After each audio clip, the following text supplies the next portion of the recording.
I was 1 week away from submitting the most important document of my life, my master's thesis. Months of sleepless nights, coffee-fueled weekends, and pages upon pages of painstaking research all lived on that laptop. It was my lifeline, the final bridge between my academic journey and the career I'd fought so hard to build. I lived modestly, juggling part-time jobs between classes, barely affording rent, let alone cloud backups or spare devices. But I was proud. I was building something for myself. Please subscribe to our channel and tell us in comments from where are you watching this video. Then my brother barged into my room, angry that I wouldn't drive him to a party. I calmly said no. I had to finish my thesis. He scoffed and muttered, "You think you're better than everyone just because you're in school?" I ignored him. That was a mistake. He stormed off, and within minutes, I heard the shattering sound. I rushed into the living room, only to find my laptop in pieces on the hardwood floor. The screen was cracked straight down the middle, the keyboard snapped off, and the body bent unnaturally. My brother stood over it, arms crossed, smug. "Oops," he said. It slipped. I couldn't breathe. I dropped to my knees, staring at the ruins of my work. Every file, every draft, gone. I turned to my parents in tears, desperate for support, but they didn't even flinch. My mom chuckled and waved her hand. "It's just a computer. You're being dramatic." My dad shook his head, amused. "You kids and your digital nonsense. Should have printed it out like people used to do." I felt like I was in a nightmare. My own family, the people who were supposed to care, were laughing while my dreams were being destroyed in front of me. And the worst part? They didn't even hide their favoritism. My brother shrugged. "Maybe next time don't act like you're the only one who matters." I left the room in silence. I didn't scream. I didn't argue. I sat in the dark, heart racing, rage boiling in my veins. And in that moment, I decided this wouldn't be the end of my story. It would be the beginning of my revenge. I scraped together every cent I had. I pawned my guitar, skipped meals, and begged my professor for a deadline extension.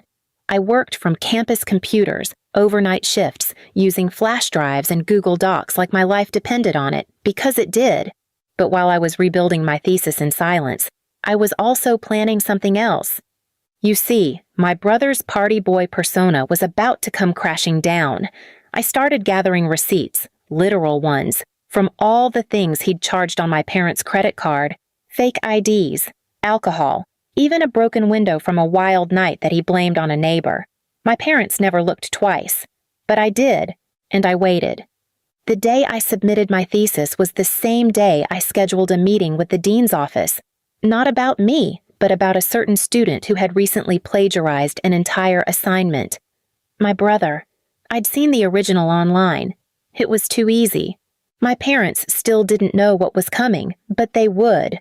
I didn't speak to my family for a while after that day, not out of rebellion, but because I needed every ounce of strength to rebuild what they tried to destroy. And as I clawed my way back to finishing my thesis, alone and unsupported, my brother walked around like he was invincible. My parents still coddled him like a golden child, oblivious to the storm brewing under their roof. The night I submitted my thesis, I didn't cry from exhaustion. I cried because I had survived. I had rebuilt everything he tried to erase, but I wasn't done.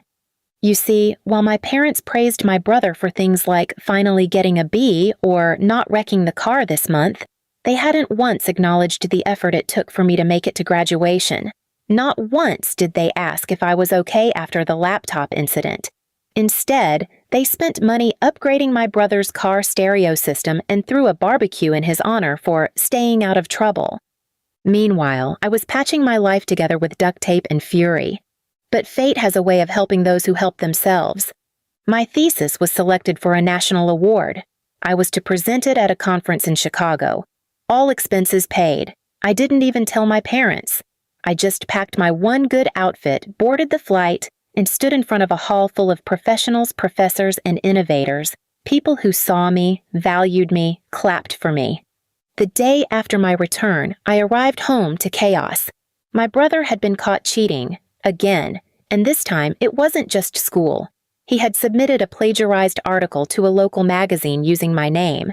I found out when the magazine emailed me for follow-up edits, thinking I'd written it. When I traced it, I realized it had been copy-pasted from an obscure blog, word for word. I confronted him calmly, showed him the evidence. He laughed and said, "No one's gonna believe you. You're the dramatic one, remember?" But I wasn't just the dramatic one anymore.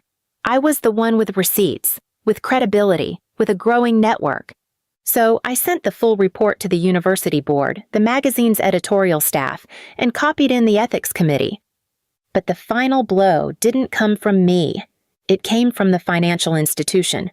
Remember all those charges my brother had made on my parents' card, including the new tires, the fake IDs, the online gambling? I had quietly compiled them all into a digital folder, complete with timestamps, merchant receipts, and a signed application he'd faked, using my name. Yes, he had used my name to sign up for a $2,500 student line of credit without my consent. It wasn't just theft, it was fraud. When I presented it to the bank with legal counsel from the university's free clinic, they launched an investigation. My brother was summoned. My parents panicked. My mother cried, "You're tearing this family apart over money?" To which I calmly replied, "No, he did that when he tore my life apart, and you laughed." They tried everything to silence me. My dad offered to handle it privately. My mom begged, "Just let it go. Family comes first." I stared at them blankly. I am family. You just forgot that part. The court date was set. My brother tried to claim mental stress. My parents tried to pin it on me for not telling them earlier.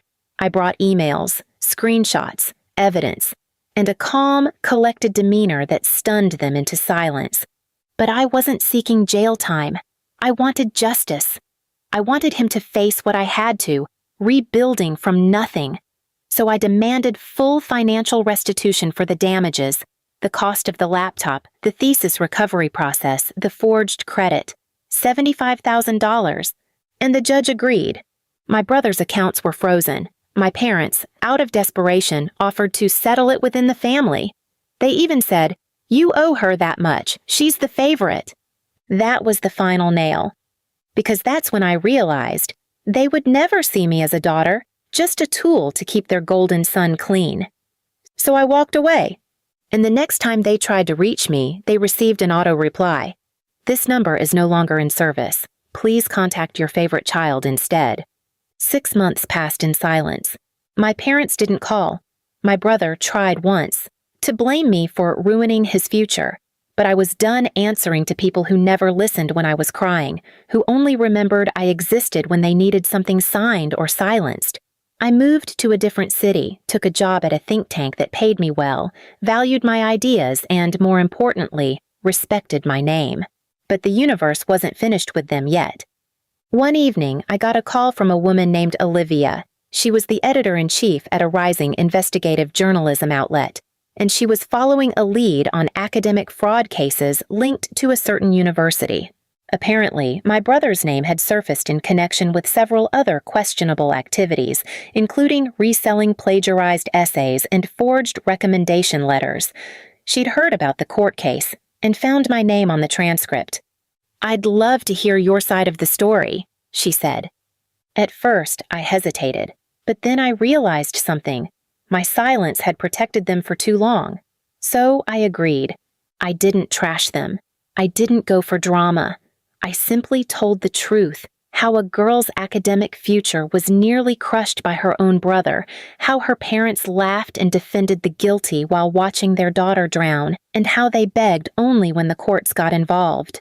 The article went viral within days. The title? Family Loyalty or Family Scapegoat, One Woman's Fight Against Toxic Silence. My old professors shared it. Former neighbors sent me messages. A teacher from high school reached out to say, "We always knew you were the strong one." But my family? They lost everything they cared about, their reputation. My mother's book club canceled their invite. My father's promotion at work was quietly withdrawn due to integrity concerns. And my brother? He was blacklisted from academic opportunities and internships because people had receipts now. Not rumors, not gossip. Facts. And here's the twist they never saw coming. The think tank I worked for? We acquired a historic family estate in my hometown to turn into a retreat and innovation center. Guess who used to host their family reunions on that exact property? Yes, my parents. I didn't buy it out of revenge. I bought it because the property was ideal, serene, symbolic, and spacious. But when the time came for their annual reunion, they reached out to book it like they always did. And I was the one who received the request. I didn't respond. I just had my assistant send the new policy. Bookings subject to owner approval. Family members with unresolved litigation or history of abuse will be declined. They received the message, loud and clear. But it wasn't over. A week later, I was at the estate preparing for our annual retreat when I saw a familiar car pull up. My parents stepped out, aged, tired, and humbled in a way I'd never seen. They didn't recognize me at first. I was in a crisp white suit, walking beside the program director and keynote speakers. I looked nothing like the girl who once begged them to listen. My mother's lips trembled. My father looked like he'd swallowed a stone. We didn't know it was you who... I held up a hand. You did. You just didn't think I'd ever own anything. They tried to explain, apologize. My mom said, "We were scared you'd turn the world against your brother." I smiled calmly. Number. He did that all by himself. I just stopped protecting him. They asked if I'd consider letting them use the space. I told them gently, "There's a lovely public park 2 towns over. You'll find it less intimidating." Then I turned around. I didn't need to yell. I didn't need to prove anything. Their silence, their guilt, their stunned eyes. That was enough. Because in the end, I wasn't just the scapegoat anymore. I was the success they tried to erase. I was the woman they ignored until she stood at the gates of what used to be theirs, holding the keys they could never take again. And that was justice. Not loud, not cruel. Just final. Please subscribe to our channel and tell us in comments from where are you watching this video.